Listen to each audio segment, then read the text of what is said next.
The honorable members, the next item on the order paper is a subject for discussion in the name of the Chief Whip of the Opposition on Parliament's mandate to hold the executive to account. The Honorable Steenhuisen.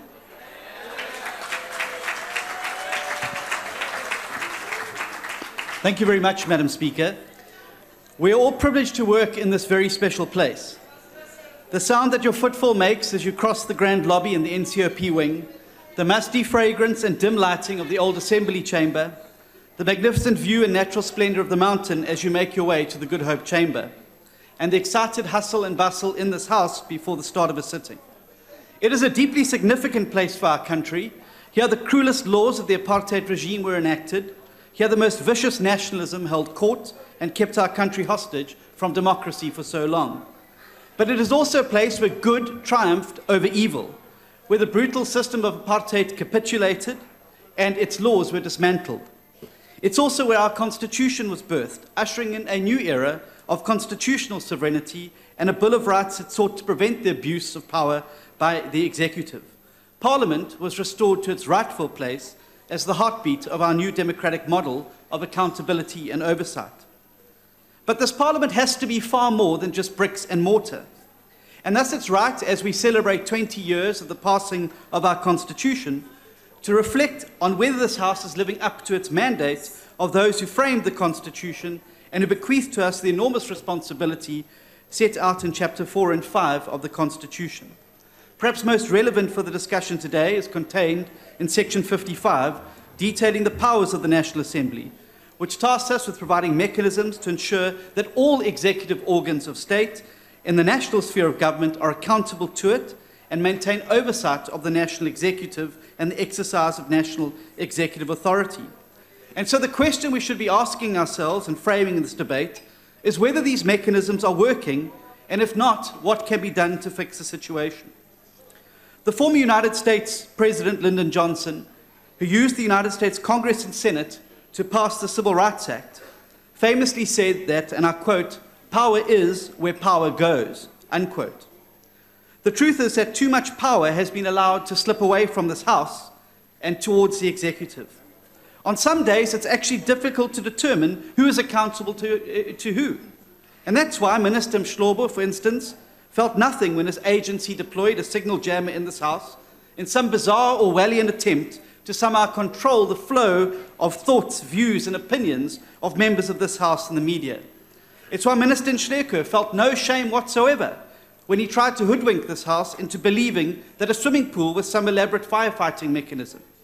It's why Minister Zwane felt impunity to arrive in this House barely a month ago to answer a question from a Member of Parliament with a pre-approved Gupta script, no doubt hatched in the very bowels of the Saxon Wold Shebeen, and simply kept reciting the same hackneyed lines over and over and over like a stuck CD. It's why Minister Masuta can announce to the world that we're selling out our principles and leaving the ICC, and then only bother to inform this House as some afterthought. It's why Minister Nhleko can address a letter excoriating and demeaning this House and its presiding officers only because it simply wouldn't process his political vendetta against Robert McBride.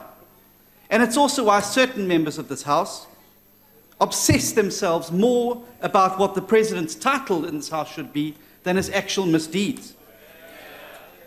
These are just a few of the many examples where the executive has shown complete contempt for this House. The tragedy is this House, like some battered spouse in an abusive relationship, just carries on regardless, continuously turning away from dealing with the problem or trying to explain it away with a myriad of excuses. And just like that type of relationship, a brokenness has settled into this Parliament. The emasculation and weakening of this House began a long time ago. Its key oversight role and undermining of it had its genesis in the now infamous arms deal, where the executive first started to dictate to this House how and when it would be held accountable, picking off one by one the bastions of accountability, Scopa, the House, and debate. This assault on the House has found its result in the unprecedented Constitutional Court judgments, and it will have its finale if we do not arrest this slide in complete irrelevance. For far too long, this Parliament has allowed the executive to get away with this behaviour, And at every turn, the executive is cosseted and protected from having to face the full blast of proper accountability. And the Speaker needs to bear a great deal of responsibility for this brokenness. Our rules and procedures and conventions make it clear that the Speaker is the head of and representative of the legislative arm, and although affiliated to a political party, must perform the function of that office fairly, impartially, and the interests, and this is the most important part, of the Assembly and Parliament. She is not responsible to executive government and must seek to preserve the House's independence from it. And so we have to ask ourselves why, at every single major test this House has faced since the Fifth Parliament began, has the Speaker continuously erred on the side of protecting the executive and taking their side over this Parliament. It's why the Nkanda debacle was allowed to drag on endlessly. It's why the SABC fiasco was allowed to escalate so prolifically. It's why ministers don't even bother to prepare to answer questions in this House properly, because they know full well that they will never, ever be compelled to actually provide a proper answer to this House. And the great irony to me is that the landmark Nkanda judgment focused so much on the omissions and actions of the President, but so little detail was paid to the damning indictments it listed as the failures of this House to deal properly with oversight and accountability. We need to arrest this slide, and we need to do it now.